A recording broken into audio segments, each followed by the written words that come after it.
Relaciones de variables termodinámicas. Variables térmicas.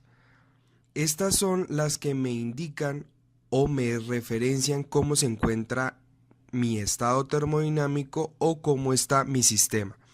Ellas son la masa, el volumen, la densidad, la presión y la temperatura.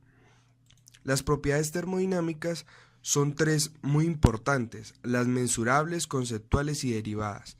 Las mensurables son aquellas que se pueden medir, las conceptuales que están definidas por una teoría o un concepto, y las derivadas aquellas que están definidas por una derivada o que para llegar a ellas es necesario hacer unas derivadas. Tipos de variables: están las intensivas y las extensivas. Las intensivas son aquellas que no dependen de la cantidad de sustancia o del tamaño del sistema y cuyo valor permanece inalterable al subdividir el sistema inicial. Extensivas son las que dependen de la cantidad de sustancia en el sistema y por lo tanto también dependen del tamaño del sistema. Es decir, si va cambiando el tamaño o, o le agrego sustancias, pues me van a cambiar. Por lo tanto, estas propiedades pueden ser aditivas. Tenemos variables extensivas: masa, volumen, energía interna, entropía, entalpías y energía libre. Variables intensivas son densidad, volumen, expresión, temperatura, capacidades caloríficas y energías divididos por mol o por masa. Energías dependientes de variables térmicas: tenemos la energía libre de Helmholtz, es la energía extensiva, función de estado y potencial termodinámico en un sistema termodinámico que mide el trabajo. Es aquella que mide el trabajo en un sistema cerrado a temperatura constante. Energía libre de Gibbs es aquel potencial termodinámico en función de estado extensiva con unidades de energía. Coeficientes volumétricos. Coeficientes volumétricos son aquellos que me indican cómo cambia el volumen dependiendo si es un líquido o si es un gas, igualmente dependiendo si es expansión o compresión.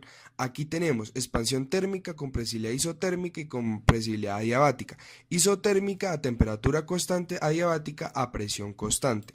Calores específicos. Los calores específicos es una magnitud en la cual se define la cantidad de calor que hay en que suministrar a la unidad de masa dependiendo de la sustancia para elevar su temperatura en una unidad. Tenemos el C sub P y el C sub B dependiendo si es líquido o si es gas, dependiendo del estado termodinámico.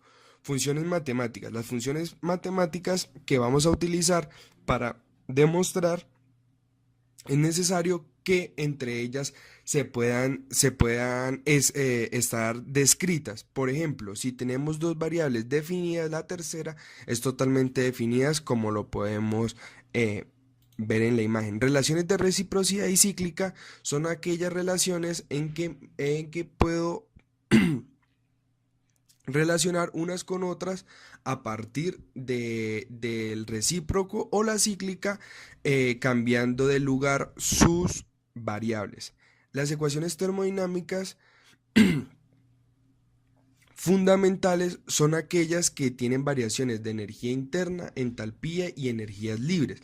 Por ejemplo, las que podemos ver en pantalla. Las relaciones de Maxwell son un conjunto de ecuaciones termodinámicas que se derivan del teorema de Clairaut y también conocido como Schwarz o teorema de igualdad de derivadas cruzadas. Como lo podemos ver, aquí están las relaciones de Maxwell definidas por variables medibles.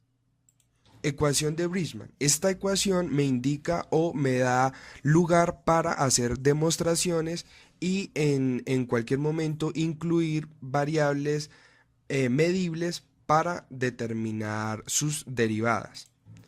Y una regla muy importante para sacar las relaciones de Maxwell y las ecuaciones fundamentales es una regla mnemotécnica, el cuadrado de Bohr o de Cohen. En 1929, en una charla sobre termodinámica, el profesor Max Bohr trata el tema de las relaciones de Maxwell y propone un método para hallarlas, el cual es este cuadro de Bohr y Cohen, en cual en la parte superior está el volumen, la temperatura, en la parte inferior la entropía y la presión en las esquinas, en la parte superior positivo, en la parte inferior negativo.